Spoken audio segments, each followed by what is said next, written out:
ಅರೆ ಕಡಿಮೆ ಹಾಕು ಆದ್ರೆ ಅಸಲಿ ಹಾಕು. MDH ಕಾಶ್ಮೀರಿ ಕೆಂಪು ಮೆಣಸಿನ ಪೌಡರ್. MDH. ಇನ್ನು ಕಾಲ್ ತುಳಿತ ಕಣ್ಣೀರಿನ ಸುತ್ತ ರಾಜಕೀಯ ಕದನ ಕೂಡ ಜೋರಾಗಿ ನಡೀತಾ ಇದೆ. ವಿಪಕ್ಷ ಹಾಗೆ ಆಡಳಿತ ಪಕ್ಷದ ನಾಯಕರು ಪರಸ್ಪರ ಕೆಸರೆರೆ ಚಾಟದಲ್ಲಿ ತೊಡಗಿದ್ದಾರೆ. ನಿಮ್ದು ತಪ್ಪು, ನೀವು ಆಗ ಮಾಡಿದ್ದು ಸರಿನಾ? ಒಬ್ರು DCMA ಹೋಗ್ಬಿಟ್ಟು ನಾವು ವಿಧಾನಸೌಧದ ಮುಂದೆ ಕಾರ್ಯಕ್ರಮ ಮಾಡ್ತಿದೀವಿ, ಆನಂತರ ಅಲ್ಲಿ ಸ್ಟೇಡಿಯಂ ಅಲ್ಲಿ ಇರುತ್ತೆ, ಜನ ಅಲ್ಲಿಗೆ ಬನ್ನಿ ಇಲ್ಲಿಗೆ ಬರಬೇಡಿ ಅಂತೆಲ್ಲ ಹೇಳ್ತಾರೆ ಅಂತ ಅಂದ್ರೆ ಇದು ನೀವೇ ಬುಲಾವ್ ಕೊಟ್ಟಂಗಲ್ವಾ ಅಂತ ರಾಜಕೀಯ ಪಕ್ಷಗಳು ಸರ್ಕಾರವನ್ನ ಪ್ರಶ್ನೆ ಮಾಡ್ತಾ ಇವೆ. ಹಾಗಾದ್ರೆ ರಾಜಕೀಯ ವಿಚಾರವಾಗಿ ಹೇಗೆ ನಡೀತಾ ಇದೆ, ಆರೋಪ ಪ್ರತ್ಯಾರೋಪ ಯಾವ ಹಂತಕ್ಕೆ ಹೋಗ್ತಾ ಇದೆ, ಬನ್ನಿ ರಿಪೋರ್ಟ್ ಅಲ್ಲಿ ನೋಡ್ಕೊಂಬರೋಣ. ನಿಮ್ಮ ಕೈಗೆ ರಕ್ತ ಅಂಟಿಕೊಂಡಿದೆ, ನೀವು ತೊಳ್ಕೊಳ್ಳೋಕ್ಕಾಗಲ್ಲ. ಕರ್ನಾಟಕದ ಗೌರವನೂ ಉಳಿಸ್ಲಿಲ್ವಲ್ಲ ನೀವು? ನೈತಿಕತೆ ಇದ್ರೆ ಕೊಡಬೇಕು. ಕೊಡೋಣ ಪಾಪ, ಅವ್ರಿಗೆ ರಾಜೀನಾಮೆ ಕೇಳ್ತಾ ಇದ್ದಾರೆ. ಆರೋಗ್ಯ ಸರಿ ಇಲ್ಲ, ಅವ್ರ ಖುಷಿಯಿಂದ ಅವ್ರ ಆರೋಗ್ಯ ಸುಧಾರಣೆ ಆಗ್ತದೆ. ನನ್ನ ಆರೋಗ್ಯ ದೇವರು ನೋಡ್ಕೊತಾನೆ. ಸಮರ 11 ಮಂದಿ ಸಾವಿನ ಮನೆ ಸೇರಿರೋ ವಿಚಾರ ರಾಜಕೀಯ ಪಡಸಾಲೆಯಲ್ಲಿ ವಾಕ್ ಸಮರ ಸೃಷ್ಟಿಸಿದೆ. ಕೈ ಕಮಲ ಹಾಗೂ ದಳ ನಾಯಕರು ವಾಗ್ಯುದ್ಧದ ಅಖಾಡಕ್ಕೆ ಧುಮುಕಿದ್ದಾರೆ. ನಾಯಕರ ಏಟು ಎದುರೇಟಿನಿಂದ ರಾಜಕೀಯ ಪಡಸಾಲೆ ಪ್ರಕ್ಷುಬ್ಧಗೊಂಡಿದೆ. ಮೇಲೆ ಬಿದ್ದು ಕುಟುಂಬದವರನ್ನ, ಪರಿವಾರದವರನ್ನ, ಅವ್ರು ಎಲ್ಲೆಲ್ಲಿದ್ರು ಅವರನ್ನ ಕರೆಸಿದವರಿಗೆ ಇವತ್ತೇನು ಶಿಕ್ಷೆ ಇಲ್ಲ. ಅದಕ್ಕೆ ನಾನು ಹೇಳ್ತಾ ಇದ್ದೀನಿ, ನಿಮ್ಮ ಕೈಗೆ ರಕ್ತ ಅಂಟಿಕೊಂಡಿದೆ, ನೀವು ತೊಳ್ಕೊಳ್ಳೋಕ್ಕಾಗಲ್ಲ. ಯಾಕೆ ಯೋಜನೆ ಮಾಡಿದ್ರಿ? ಆ ಯೋಜನೆ ಮಾಡಿದವರು ಕರ್ನಾಟಕದ ಗೌರವನೂ ಉಳಿಸ್ಲಿಲ್ವಲ್ಲ ನೀವು? 11 ಜನರ ಬಲಿಗೆ ಕಾರಣ ಆದ್ರಲ್ಲ. DK HDK ನಡುವೆ ರಾಜೀನಾಮೆ ರಂಪಾಟ. ಚಿನ್ನಸ್ವಾಮಿ ಕ್ರೀಡಾಂಗಣದಲ್ಲಿನ ಕಾಲ್ತುಳಿತ ದುರಂತಕ್ಕೆ ವಿಪಕ್ಷಗಳು DCM DK ಶಿವಕುಮಾರ್ ಮೇಲೆ ಮುಗಿಬಿದ್ದಿದ್ದಾರೆ.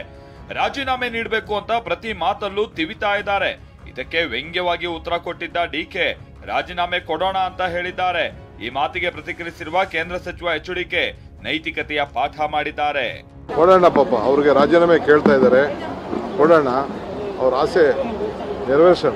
ನೋಡ್ಬೇಕು, ನೈತಿಕತೆ ಇದ್ರೆ ಕೊಡಬೇಕು. ನನ್ನ ಅಭಿಪ್ರಾಯದಲ್ಲಿ ಆಗಿರೋದಕ್ಕೆ ಅವರದೇ ತಲೆಗಳಾಗಬೇಕು. ಈಗಿನ ಕಾಲದಲ್ಲಿ ನಾವು ರಾಜಕಾರಣಿಗಳು ಬಂಡರು ಅಂತಕ್ಕಂಥದ್ದನ್ನು ಹಲವಾರು ರೀತಿ ತೋರಿಸ್ಕೊಂಡಿದ್ದೆ. ಅದು ಅವರಿಂದ ನಾನು ನಿರೀಕ್ಷೆ ಮಾಡ್ಲಿಕ್ಕಾಗಲ್ಲ. ಬಟ್ ಅದು ನಾವು ವಿರೋಧ ಪಕ್ಷವಾಗಿ ನಮ್ಮ ಡಿಮ್ಯಾಂಡ್ ಏನಿದೆ ಡಿಮ್ಯಾಂಡ್ ಹೇಳಿದ್ದೇವೆ.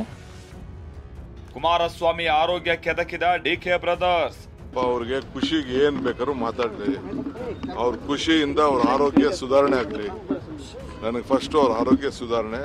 ನನಗೆ ಬೈಯೋದ್ರಿಂದ, ನನ್ನ ಬಗ್ಗೆ ಆರೋಪ ಮಾಡೋದ್ರಿಂದ, ನನ್ನ ಬಗ್ಗೆ ಅಸೂಯೆ ಪಡೋದ್ರಿಂದ ಅವ್ರಿಗೆ ಆರೋಗ್ಯಕ್ಕೆ ಒಳ್ಳೇದಾಗ್ತದೆ, ಖುಷಿ ಆಗ್ತದೆ ಅಂದ್ರೆ ಒಳ್ಳೇದಾಗ್ಲಿ.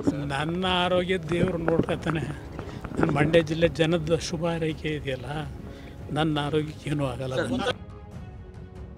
HDK DK ಮಧ್ಯೆ ಮಾತಿನ ಮಹಾಯುದ್ಧ. ಅವರು ಸುಳ್ಳು ಹೇಳೋದ್ರಲ್ಲಿ, ಮಾತುಗಳನ್ನ ತಿರ್ಚೋದ್ರಲ್ಲಿ ಅವರು ನಿಸೀಮ್ರಿದ್ದಾರೆ. ಎಲ್ಲೋ ಒಂದ್ ಕಡೆ ಒತ್ತಡದಲ್ಲಿದ್ದಾರೆ ಅಂತ ಕಾಣಿಸ್ತದೆ. ಆರೋಗ್ಯ ಸರಿ ಇಲ್ಲ. ಯಾವ ಮಾತಿರುತ್ತಾರೆ?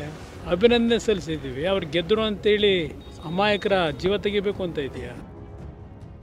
ಚಿನ್ನಸ್ವಾಮಿ ಕುಂಭಮೇಳ ಕಾಲ್ತುಳಿತ ಬಡಿದಾಟ. ಮುಖ್ಯಮಂತ್ರಿಗಳೇ ಜವಾಬ್ದಾರಿ ತಗೋಬೇಕಿದೆ. ಮುಖ್ಯಮಂತ್ರಿಗಳು, ನಮ್ಮ ಉಪಮುಖ್ಯಮಂತ್ರಿಗಳು, ಗೃಹ ಸಚಿವರು, 3 ಜನದ್ದು ಇಳೆ ತಪ್ಪಿದೆ. ಇತ್ತೀಚಿನ ದಿನಗಳಲ್ಲಿ ಪ್ರಯಾಗ್ರಾಜದಲ್ಲಿ ಸುಮಾರು 300ಕ್ಕೂ ಹೆಚ್ಚು ಜನ ಸಾವನ್ನಪ್ಪಿರತಕ್ಕಂತ ವರದಿಗಳಿವೆ. ಸರ್ಕಾರ ಅದನ್ನ ಮುಚ್ಚಾಕುವಂತ ಪ್ರಯತ್ನ ಮಾಡ್ತು. ಯಾರು ಪ್ರಾಯೋಜಿತ? ಅದು ಬಿಜೆಪಿ ಪ್ರಾಯೋಜಿತನ? ಪ್ರಧಾನ ಮಂತ್ರಿಗಳದ? ಮುಖ್ಯಮಂತ್ರಿಗಳದ? ಅಲ್ಲಿ ಕುಸ್ತಿ ಆಡ್ಬೇಕಲ್ವಾ? ತಪ್ಪೇ ಆದ ಕಂಡಿಡಿದು ಆಕ್ಷನ್ ತಗೊಳ್ತಕ್ಕಂಥದ್ದು ಹೋರಾಟ ಅಲ್ಲಿ ಮಾಡ್ಕೋಬೇಕು. ಇವ್ರು ಮಾಡಿರೋ ತಪ್ಪಿಗೆ ಪ್ರಯಾಗ್ರಾಜ್ ಅಂತೆ ಇನ್ಯಾವುದು ಅಂತ ಅಂದ್ಬಿಟ್ಟು ಪಹಲ್ಗಾಮದ ಉತ್ತರ ಕೊಡೋಕೆ, ಪಹಲ್ಗಾಮ್ಗೂ ಇದಕ್ಕೂ ಸಂಬಂಧ ಏನು? ಒತ್ತಡ ಹಾಕಿದ್ಯಾರು ಎಂದ HDK.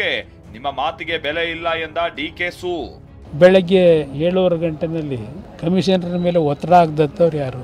ಇದೆಲ್ಲ ನಾನು ವಾಸ್ತವಾಂಶ ತಿಳಿದು ಮಾತಾಡಿದ್ದೇನೆ. ಕುಮಾರಸ್ವಾಮಿ ಮಾತನ್ನ ಸೀರಿಯಸ್ ಆಗಿ ತಗೊಳ್ಳೋ ಅಂತ ಅವಶ್ಯಕತೆ ಇಲ್ಲ ರೀ. ಹೇಳಿದ್ನಲ್ಲ, ಅವರು ಬೆಳಗ್ಗೆ ಒಂದು ರಾತ್ರಿ ಒಂದು ಹೇಳ್ತಾರೆ.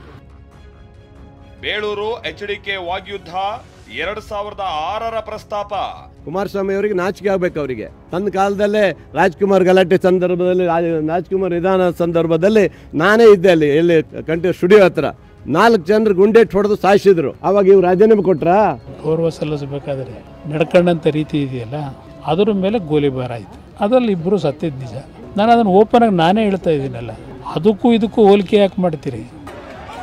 ಕಾಲ್ತುಳಿತ ಪ್ರಕರಣದಲ್ಲಿ ಪೊಲೀಸ್ ಅಧಿಕಾರಿಗಳ ತಲೆದಂಡ ವಿಚಾರಕ್ಕೆ ನಟಿ ಮಾಜಿ ಸಂಸದೆ ರಮ್ಯಾ ಟ್ವೀಟ್ ಮಾಡಿದ್ದಾರೆ. ಇದರಲ್ಲಿ ಪ್ರತಿಯೊಬ್ಬರ ತಪ್ಪು ಇದೆ ಅಂತ ಬೇಸರ ಹೊರಹಾಕಿದ್ದಾರೆ. ಈ ನಡುವೆ ದುರಂತಕ್ಕೆ ಆಪ್ತರ ಬಳಿ ಸಿಎಂ ಸಿದ್ದರಾಮಯ್ಯ ಬೇಸರ ವ್ಯಕ್ತಪಡಿಸಿದ್ದಾರೆ. ಅಭಿಮಾನಿಗಳು ಮೃತಪಟ್ಟಿರೋ ಸುದ್ದಿಯನ್ನ ತಿಳಿಸಿದ್ರೆ ವಿಧಾನಸೌಧದಲ್ಲಿಯೇ ಕಾರ್ಯಕ್ರಮ ಮಾಡ್ತಾ ಇರಲಿಲ್ಲ, ಸ್ಟೇಜ್ಗೆ ಹತ್ತುತ್ತಿರ್ಲಿಲ್ಲ ಅಂತ ತಮ್ಮ ಆಪ್ತರ ಬಳಿ ತೀವ್ರ ಬೇಸರ ವ್ಯಕ್ತಪಡಿಸಿದ್ದಾರೆ. Bureau report, TV9. MDH ನ ಕಿಚನ್ ಅಲ್ಲಿದ್ರೆ ನಾವು ಎಲ್ಲವನ್ನು ಮಾಡಬಹುದು. ಬೆಂಗನ್ ಕಾ ಬರ್ತಾ, ಆಲೂ ಗೋಬಿ, ಭಿಂಡಿ ಮಸಾಲಾ, ಇನ್ನೂ ಬಹಳಷ್ಟು.